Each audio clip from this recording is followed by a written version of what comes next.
पता यही लगा कि सपा सरकार के जमाने से ऐसा हो रहा है। दूसरी बात यह है, देखिए ये 69,000 शिक्षकों की भर्ती में जो 6,000 बच्चे हैं जो कहते हैं हमारा ओबीसी में रिजर्वेशन नहीं दिया गया, सरकार ने इसको एड्रेस ही नहीं किया। ये लगातार आंदोलन कर रहे हैं।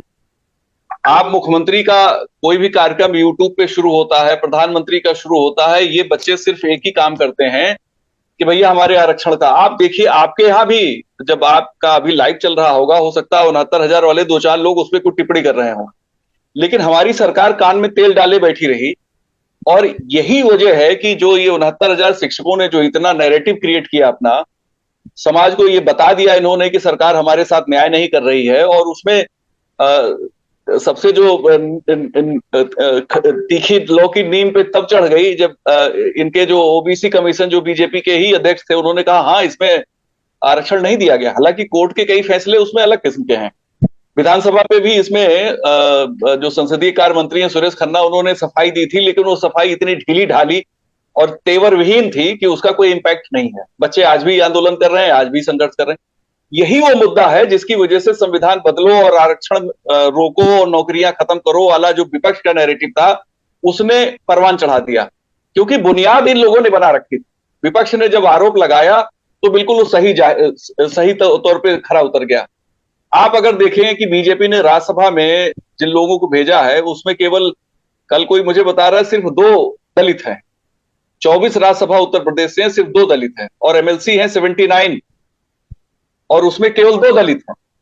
तो आखिर आप इस तरीके से समरसता सामाजिक न्याय की बात करेंगे, कहां से कर पाएंगे? हर चीज अगर आप एक समान पैरामीटर पे देखेंगे तो वो चीजें उस तरह से होंगी नहीं। सरकार को अच्छा, ये जो दौर चल रहा है 21वीं सदी का, ये ओबीसी का जमाना है। अगर आप ओबीसी के साथ न्याय नहीं करेंगे तो आपके साथ न्याय नहीं करेंगे। इस मामले में उनका पॉलिटिकल एजेंडा बिल्कुल क्लियर है कि आप हमारे साथ नहीं तो हम आपके साथ नहीं। ये सपा के साथ भी किया उन्होंने। अति पिछड़े क्यों भागे, बीजेपी के पास क्यों आए? क्योंकि सपा में उन्हें लगा कि अति पिछड़ों के साथ न्याय नहीं हो रहा है, सारी भर्तियां यादवों के लिए हो रही हैं, जो बीजेपी ने नैरेटिव क्रिएट किया था। बीएसपी से क्यों भागे अति दलित? क्योंकि वहां जाटों का दबदबा था। अब अति दलितों को लगा कि सब कुछ जो है एक खास बिरादरी के लिए हो रहा है, तो यहां निकल लीजिए। और इसका 14 में बीजेपी को फायदा मिला, 14 में मिला, 19 में मिला, 17 में मिला, 22 में मिला, एक सब जगह मिल गया। लेकिन आपने क्या किया? आप कहीं कुछ करते हुए नजर नहीं आए। जहां भी जो भी भर्तियां हुई उसमें सवाल खड़े हो जाते हैं, और जब सवाल खड़े होते हैं कहीं पे तो उसका फायदा आपको विपक्ष को हो ही जाता है। और लगातार सबसे कमिटेड विपक्ष अगर कोई है तो 69,000 भर्तियों के शिकार जो अभ्यर्थी हैं वो हैं। वो एक कंटिन्यूअस विपक्ष के रोल में रहे सरकार के। वो सरकार, पता नहीं, मैं तो ताजुब करता हूं कि सरकार ने उसको एड्रेस क्यों नहीं किया।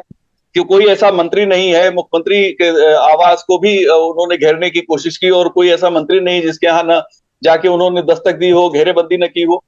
अच्छा, अब दूसरी तरफ आप देखिए मैसेज क्या जा रहा है। मैसेज जा रहा है कि सामान्य वर्ग ज्यादा फायदे में। तो जब ये स्टेब्लिश्ड हो जाएगा तो दिक्कतें तो आएंगी, और वो दिक्कत बीजेपी के साथ है। बीजेपी इसे एड्रेस नहीं कर पाएगी। इसमें तमाम चीजें और आप जोड़ सकते हैं, तमाम बातें कह सकते हैं, लेकिन जो बुनियादी बात है उसको लोगों ने हमेशा इग्नोर किया, और अभी भी इग्नोर हो रहा है। लोकसभा के चुनाव के बाद भी ये इग्नोर हो रहा है। आज ही मेरे पास फोन आए कुछ अभ्यर्थियों के जो शिक्षक भर्ती के लिए 6 साल से इंतजार कर रहे हैं। क्योंकि जो आखिरी शिक्षक भर्ती हुई थी वो योगी जी की सरकार में 2018 में हुई, तो उसके बाद शिक्षा मित्रों का भी उसमें शामिल हुए थे, जो जिनको रेगुलर कर गए थे सहायक शिक्षा मित्रों को सपा सरकार में अखिलेश जी। तो अभी भी लोग वेट कर रहे हैं। अगर पद खाली हैं तो आप भरिए, नहीं तो पदों को समाप्त कर दीजिए कि भाई पदों की जरूरत ही नहीं है। अभी भी बहुत से महकमे ऐसे हैं जहां पद आपने जिंदा रखे हैं, जबकि उन पदों की अब जरूरत ही नहीं है।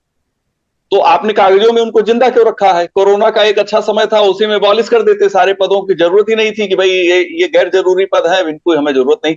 अच्छा, और जो आउटसोर्सिंग वाली भर्ती की बात है, तो आउटसोर्सिंग में भी जो कंपनियां आउटसोर्स बच्चों को रखवाती हैं, उसमें क्यों नहीं ईपीएफ वगैरह लागू कराया जाता? आखिर वो बच्चे अगर किसी कंपनी के माध्यम से आ रहे हैं तो उनको ईपीएफ मिलना चाहिए। दूसरा, उनको जितनी सैलरी मिलनी चाहिए क्या उतनी मिल रही है, या ज्यादा पे साइन करा के कम दी जा रही है? देखिए, होता यह है कि जब आप कोई अच्छी सरकार चलाते हैं तो पब्लिक हर पैरामीटर पे उस सरकार को अच्छा ही देखना चाहती है, और कहीं आपकी छोटी सी भी कमी है तो सबसे ज्यादा बड़ी दिखाई देती है। यानी उजले कुर्ते पर अगर छोटा सा भी धब्बा होगा तो वही दिखाई देगा, आदमी को पूरी सफेदी नहीं दिखाई देगी।